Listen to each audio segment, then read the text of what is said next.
నేను నా సొంత కుటుంబంలోకి వచ్చినట్టుగా నేను భావిస్తూ ఉన్నాను.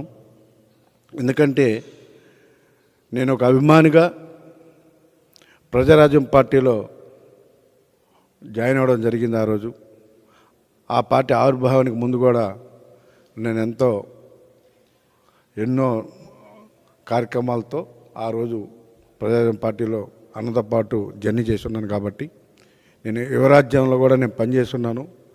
ఇవాళ నేను నా సొంత కుటుంబంలోకి వచ్చినంత హ్యాపీగా ఉంది. ఇక్కడ నేను పార్టీ మారిననే ఫీలింగ్ కూడా నాకు లేదు. సో ఇవాళ నాకు అవకాశం కల్పించేందుకు పవన్ కళ్యాణ్ గారికి, ముఖ్యంగా నాదెండ్ల మనోహర్ గారికి, నేను కూడా ఒక అభిమానిగా అన్నని ఈరోజు కూడా నేటి వరకు నేను ఏ పార్టీలో ఉన్నా మొట్టమొదటి రోజే అన్న సినిమాకి నేను వెళ్తాను, ఏ సినిమా తీసినా స్టిల్ ఈరోజు కూడా.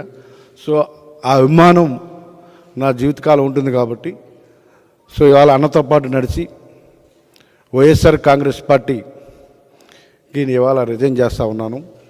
రానున్న రోజుల్లో నేను వైఎస్ఆర్ కాంగ్రెస్ పార్టీకి ఏ విధంగా అయితే పనిచేశానో అంతకంటే రెట్టింపు ఉత్సాహంతో జనసేన పార్టీకి పనిచేసి ఈ రాష్ట్రంలో జనసేన పార్టీని బలోపేతులు నా వంతు కూడా పాత్ర నిర్వహిస్తానని, రానున్న రోజుల్లో అన్నతో పాటు నడిచి ఈ రాష్ట్ర ప్రజలకి, ఈ రాష్ట్రంలో ఉన్న ప్రతి సమస్యకి అన్నకు తోడుగా నేను ఉండి నా వంతు సహారం అన్నకు కూడా అందిస్తాను.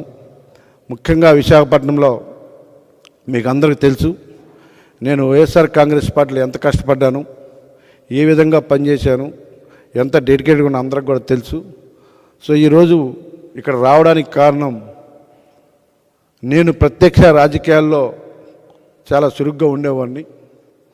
అలాంటిది నాకు జరిగిన ప్రతి ఒక్క విషయం కూడా మీకు అందరికీ తెలుసు. కొన్ని శక్తులు, కొన్ని కారణాల వల్ల నేను ఆ పార్టీని వీడుతున్నాను తప్ప ఇంకోటి కాదన్న విషయాన్ని స్పష్టంగా తెలియజేస్తూ ఉన్నా. మరి ఈరోజు నాకు అండగా నిలబడతాను. నాకు ఒక ధైర్యంగా ఉన్న నాతో పాటు వస్తున్న నాయకులు